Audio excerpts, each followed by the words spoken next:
একজন মেয়ে দূরে সরে যায় ধাপে ধাপে, কিন্তু আপনি সেটা বুঝতে পারেন না, অনুভব করতে পারেন না যতক্ষণ না সে সত্যি হারিয়ে যায়। প্রথম ধাপ, কাছে আসার প্রচেষ্টা।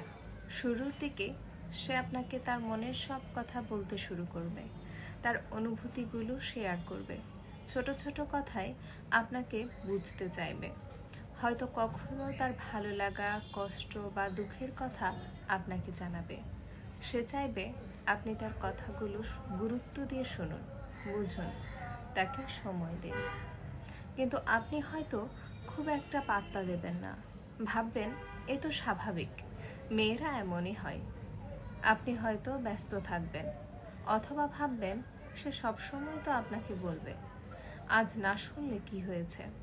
কিন্তু আপনি বুঝতে পারবেন না এটাই প্রথম ধাপ, যেখানে সে আপনাকে তার জীবনের অংশ বানানোর চেষ্টা করছে। দ্বিতীয় ধাপ, অভিমান আর আবেগের বিস্ফোরণ।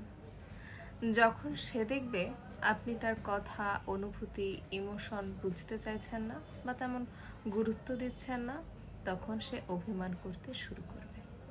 অল্প কিছুতেই ইমোশনাল হয়ে পড়বে, আপনার কথায় কষ্ট পাবে। সে চাইবে আপনি তাকে সময় দিন, তাকে বোঝার চেষ্টা করুন। এই সময়ে সে হয়তো ছোটোখাটো বিষয় নিয়ে অভিযোগ করবে, আপনার কাছে বেশি সময় চাইবে, হয়তো কিছু না বলেই চুপচাপ বসে থাকবে আপনার মনোযোগের জন্য। আপনি ভাববেন সে অহেতুক রাগারাগি করছে, আবেগপ্রবণ হয়ে পড়েছে। আপনি হয়তো তাকে আশ্বাস না দিয়েই নিজের মতো থাকবেন, কিন্তু আপনি বুঝতে পারবেন না এটি তার দ্বিতীয় ধাপ, যেখানে সে তার আশা, ভরসার শেষ চেষ্টা চালিয়ে যাচ্ছে। তৃতীয় ধাপ, ধৈর্যের শেষ সীমা। যখন তার অভিমানেও আপনার মন গলে না, তখন সে আর আগের মতো থাকবে না। এখন সে অল্পতেই বিরক্ত হয়ে যাবে। আপনাদের মধ্যে কথায় কথায় তর্ক হবে, ঝগড়া বাড়তে থাকবে। আপনাকে আর কিছু বোঝাতে চাইবে না, কারণ সে জানে বোঝানোর মতো কোনো মানেই হয় না। এখন সে আপনার কথায় আর আগের মতো প্রতিক্রিয়া দেখাবে না।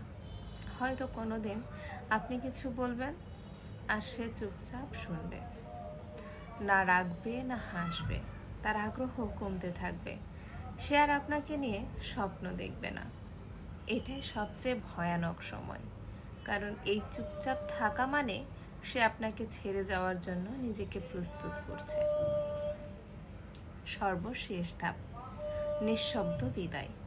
আপনি ভাববেন হয়তো সব ঠিক হয়ে গেছে, যেহেতু সে আর অভিযোগ করছে না, রাগ করছে না, তাই সম্পর্ক স্বাভাবিক হয়ে গেছে।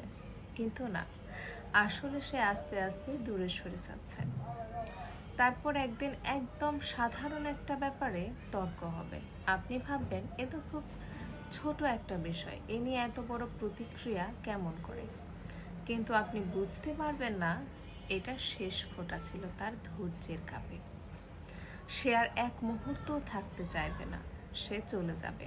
আপনি হতবাক হয়ে খুঁজবেন বা উত্তর, আপনি হতবাক হয়ে খুঁজবেন উত্তর, কেন গেল বা কোথায় গেল, কি ভুল হলো, কোথায় ভুল হলো, কি করতে পারতেন। কিন্তু সেই উত্তর আর কোনোদিনও আপনার কাছে আসবে না, কারণ সে অনেক আগেই চলে গিয়েছিল, আপনি শুধু টের পাননি।